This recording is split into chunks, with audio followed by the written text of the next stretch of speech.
മഞ്ചേരി ടൗണിൽ പ്രകൃതിയോട് ഇണങ്ങിയ ഒരു സ്വപ്ന വില്ല.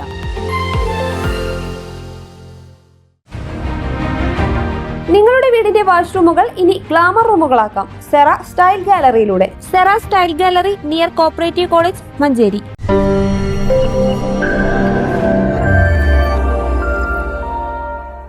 ബസ് ജീവനക്കാർക്കെതിരെയുള്ള അതിക്രമങ്ങൾ ഇടയ്ക്കിടെ നടക്കുന്നത് മൂലം തൊഴിലെടുക്കാനാവുന്നില്ലെന്ന് മഞ്ചേരിയിലെ ബസ് ജീവനക്കാർ. വിഷയത്തിൽ പരാതി നൽകിയിട്ടും യാതൊരു പരിഹാരവും കണ്ടെത്താനായിട്ടില്ല. ഇതിന് ഒരു പരിഹാരം കാണുന്നതുവരെ മഞ്ചേരി കോഴിക്കോട് റൂട്ടിൽ സ്വകാര്യ ബസ് സർവീസ് നടത്തില്ലെന്ന് ബന്ധപ്പെട്ടവർ വാർത്താ സമ്മേളനത്തിൽ അറിയിച്ചു. ഒരു ബസ്സും വിദ്യാർത്ഥികൾ കയറാത്ത സംഭവമല്ല. ഒരു സ്റ്റോപ്പിൽ ടൈം വഴുകി കഴിഞ്ഞാൽ ബാക്കിലെ വണ്ടിക്കാരൻ ആ എടുക്കാൻ സമ്മതിക്കില്ല. അപ്പോൾ അവിടെ നിർത്താതെ കുറച്ച് മുന്നോട്ട് പോകും. അതുവരെ കയറ്റാതെ പോലെ ഞങ്ങൾക്ക് സമയത്തിന് ഓടിയെത്തും. നിരത്തിൽ കംപ്ലീറ്റ് ബ്ലോക്കാണ്. കോഴിക്കോട് നിന്ന് വിട്ട് കഴിഞ്ഞാൽ മഞ്ചേരി വരെ ബ്ലോക്കാണ്. ഈ ബ്ലോക്കൊക്കെ തന്നെ ചെയ്യുന്ന ഡ്രൈവർ കുടൽ വാരി പിടിച്ചിട്ടാണ് ഡ്രൈവ് ചെയ്യുന്നത്. ഈ ഡ്രൈവർ സീറ്റ് ഇരിക്കുന്ന അയാൾക്ക് തലവിളി ഇങ്ങനെ ഞങ്ങളിത് അനുഭവസ്ഥരാണ്. നിങ്ങളെപ്പോലുള്ള ഈ നാട്ടുകാരൊക്കെ ഇത് കണ്ടറിവ് കേട്ടറിവുള്ളൂ. ഞങ്ങൾ ദിവസം കാണാൻ ഈ സംഭവം. അപ്പോൾ ഞങ്ങൾക്ക് തൊഴിലെടുക്കാൻ കഴിയുന്നില്ല. തൊഴിലാളികൾക്ക് ഒന്നും ഞങ്ങൾ പോലും ഞങ്ങൾ കുടുംബം പറ്റാൻ പോരാ. 5 മണിക്ക് 4 മണിക്ക് ഞങ്ങൾ വീട്ടിൽ നിന്നിട്ട് പോയിട്ടുണ്ട്. 7, 8, 9 മണി പണിയെടുത്ത് ഞങ്ങൾക്ക് $800 കൂലിയിട്ടുണ്ട്. ഇതിൽ ഞങ്ങളല്ലേ ചിലവ് കഴിയണം. ഇവരെ അടി കൊണ്ടാൽ ഈ അടി കിട്ടി ഞങ്ങൾ ആ ചികിത്സ കൂടി ഇതിൽ ഞങ്ങൾ പണം കണ്ടെത്തണം. അപ്പോൾ നിങ്ങൾ അടി കൊണ്ട് ഇനി തൊഴിലെടുക്കാൻ ഞങ്ങൾക്ക് കഴിയില്ല.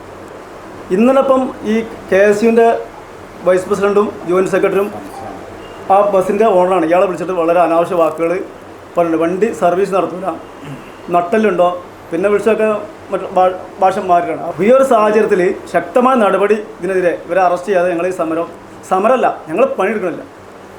മുതലാളിമാർ ഞങ്ങൾ ഓടാൻ തയ്യാറല്ല, വണ്ടി ഓടാൻ തയ്യാറല്ല. ഞങ്ങൾക്ക് തല്ലുകൊണ്ട് പണിയെടുക്കാൻ പറ്റില്ല. കഴിഞ്ഞ ദിവസം മഞ്ചേരി തുറക്കലിൽ വെച്ച് വിദ്യാർത്ഥികളെ ബസ്സിൽ കയറ്റിയില്ലെന്നാരോപിച്ച് വിദ്യാർത്ഥികൾ ബസ് ജീവനക്കാരെ മർദ്ദിച്ചിരുന്നു. ഇതേ തുടർന്ന് ബസ് തൊഴിലാളികൾ പണിമുടക്ക് നടത്തുകയാണ്. വിദ്യാർത്ഥികളുടെ ഭാഗത്തു നിന്നുള്ള മർദ്ദനം സഹിക്കാനാവുന്നതിലും ഏറെയാണ്. അതുകൊണ്ട് തന്നെ വിഷയത്തിൽ നടപടിയെടുക്കാതെ സർവീസ് നടത്തില്ലെന്നാണ് ബസ് തൊഴിലാളികൾ പറയുന്നത്. കുടുംബം പോറ്റാൻ ജോലി ചെയ്യുമ്പോൾ ഇത്തരത്തിലുള്ള മർദ്ദനം അനുഭവിക്കുന്നത് ഏറെ സങ്കടകരമാണെന്ന് ബസ് ജീവനക്കാർ പറഞ്ഞു. കഴിഞ്ഞ ദിവസമുണ്ടായ പ്രശ്നത്തിൽ ബസ് ഉടമയ്ക്കും ബസ് സർവീസ് നടത്തുന്നതിനും ഭീഷണി നിലനിൽക്കുന്നുണ്ടെന്നും കൂട്ടിച്ചേർത്തു. News bureau, Manjeri.